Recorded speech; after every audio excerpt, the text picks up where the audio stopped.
Hello, and welcome to my final assignment in EDU 420. My name is Jaleesa, and I will be discussing my 13-week professional practice and how I represented the Bachelor of Education outcome statement. In the next 10 minutes, I will do my best to summarize and highlight the points to show just how I embodied the outcome statement. Okay, so first, I will talk about intellectual pursuit in my practice. Intellectual pursuit is to find answers. It requires research and brain power to find answers to your questions and the questions of your students. For example, this bachelor's degree is an intellectual pursuit. Acting on teaching as an intellectual pursuit in my practice required me to look or seek for guidance, answers on how to better my practice in teaching. The biggest support or guidance for this entire teaching practice is the positive and open relationship I have with my associate teacher. For learning and evaluation situations, having her guidance, support, and constant encouragement allowed me to learn so much throughout the last 13 weeks. Secondly, by seeking answers and supporting my own students, I have done this through many different ways, such as exit cards, student surveys, daily reflections with my associate teachers. These strategies allowed me to check in with my students, learn how to better support them in their learning, and to check for overall understanding. At the end of my practicum, I asked students to fill out a survey on my teaching. This will allow me to modify my teaching and to see where I can improve and to better help my students.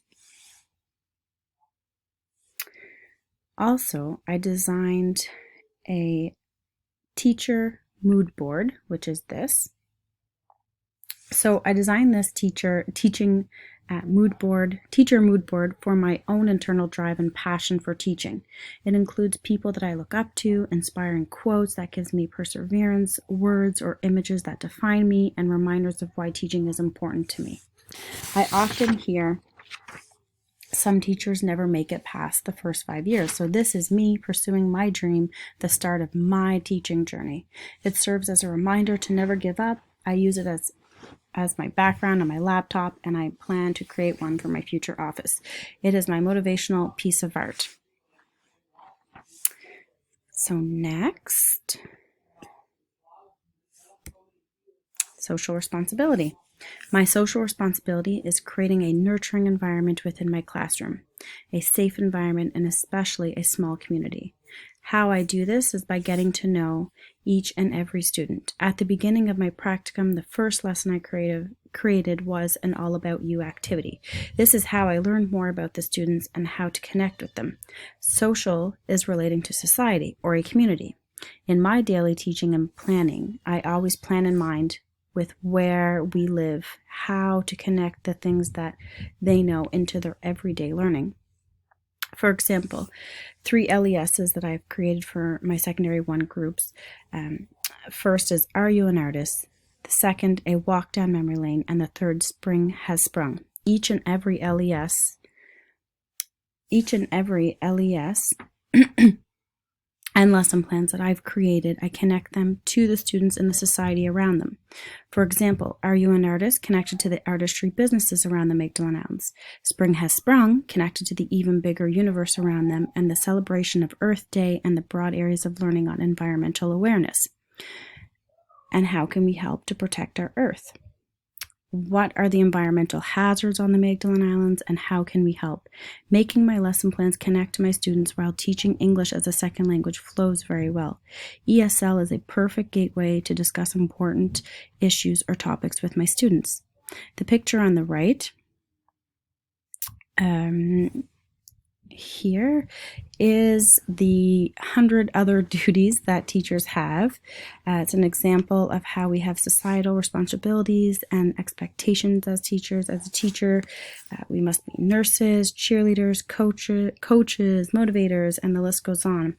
I have been working on mental health strategies within the classroom, such as brain breaks, yoga stretches, music for healing. These are all the examples. Some of the examples of the different strategies I've implemented in my classroom. The next is responsibility and autonomy. The image here represents 4 important elements. First, planning and preparation. Knowing where I go is the most important key to successful lesson planning and LES planning. Planning with my objectives in mind, connecting these to the assessments. I cannot stress enough about how important planning and preparation is. This was the most difficult task for me. Of course, it's the key to teaching in a lifelong working progress. My associate teacher and other teachers were also the key to my success in lesson planning and learning and evaluation situations. We are all a team, and working together strengthened my ability to plan and prepare. Interconnected to planning and preparation is organization. Teachers must be organized. My agenda in this next picture shows one of the strategies of how I stayed organized. The next off of organization is prioritization. Prioritize, and prioritize. This I learned pretty quickly. Teachers have so much to juggle all at once, and prioritizing is crucial, so crucial to teaching. I make daily to-do lists, I check off each one as I go. This helps me stay on track and prioritize all my tasks. Lastly, reflections. Reflections. So my reflections are a mix of written and verbal. I like to write down my reflections, emotions, thoughts, and ideas, but also I enjoy reflecting verbally with my associate teacher and supervisor. For me, this is more beneficial for immediate feedback and questioning. For example, immediately after teaching my class, I return to the teacher's room and discuss my lessons with my associate teacher, along with what worked, what didn't work, what I could change next time. This way, it was fresh in my mind, and my associate teacher was able to add to my reflections or ask questions as I was reflecting. The process of reflecting for me is automatically built into my teaching. When I say automatic, I mean for me, as soon as my class ends, I reflect on how it went. It's impossible not to think about my teaching practice. When I arrive home at the end of the day, it's automatic to think back on my day and my classes. Even when I lay in bed at night, or sometimes I dream about my classes, idealize how to better teach the next lesson, or sometimes I even predict events that could possibly happen. For example, as you get to know certain students, you can almost imagine exactly how they will react to a lesson plan, and therefore you reflect on how to handle a hypothetical situation that did not occur yet. It's metacognition. It's automatic to think about one's thinking. Teach, self-assess, and modify. I often like to get feedback from the students as well to improve my teaching. I do this in different ways, such as formative assessments, exit cards, surveys, and most times just asking them. Being direct, approachable, and flexible with my students allows them to open up with me and to tell me what they find works and what they like the least.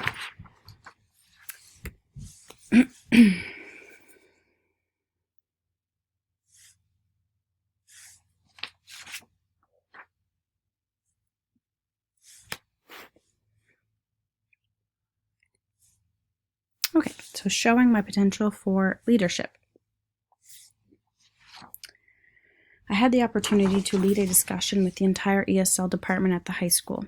3 teachers attended in person and with me, and 2 others via Google Meet. This experience was rich and a wonderful learning experience, a moment to connect, to work together, even in the midst of COVID times, and a little nerve-wracking since it was my first time leading and teaching coworkers. I guess I could say teaching, but more sharing ideas, discussing important issues that are very real and present in the world today. Once a month, the ESL department gets together to discuss important information, to talk about the progression of learning, and just to touch base. I saw this as a perfect time to talk about some of the issue guides that we read and discussed last semester. I chose to distribute the issue guides on teachers' mental health, and as a team, answer the discussion questions and share our thoughts and ideas. I'm so happy with the turnout, the discussion we had. It was very educational for everyone. If I were to reflect on this experience, I would say it was the answer to teachers' mental health, building a network of confidence, mentors, supportive friends, a moment where we felt like a real team, encouraging and reflecting together. These are all so important to teachers' mental health. There are so many issue guides I could have chosen to discuss, and all of them are very real and present in today's society. But I could feel within the school environment that the teachers were beginning to feel worn out. COVID times has affected everyone, especially the students and the teachers. Reading the issue guide together and answering the question was the first step to creating a more open culture and investing in mental health support as a team. And lastly, transformative teaching. So transformative teaching is active learning, collaboration, and persistence. It's also teaching with a student-centered approach and learning-centered approach. My commitment to transformative teaching is to help students build connections between the classroom and their world around them. My goal is to change or to transform students' views of learning. Learning doesn't have to be basic or boring. Learning should be fun, exciting, and full of discovery, as well as constant learning. Laughter and learning are intertwined. When students are able to let loose and relax, this is the key to learning. I want to connect their learning to outside of the classroom as much as possible, to instill curiosity, passion, compassion for others, a love of learning, and to ask critical questions and to go beyond or further than the curriculum. Some ways that I've integrated transformative learning in my classroom is through collaborative teaching and learning, giving ownership to the students and allowing students to be more active and involved in their learning. Examples of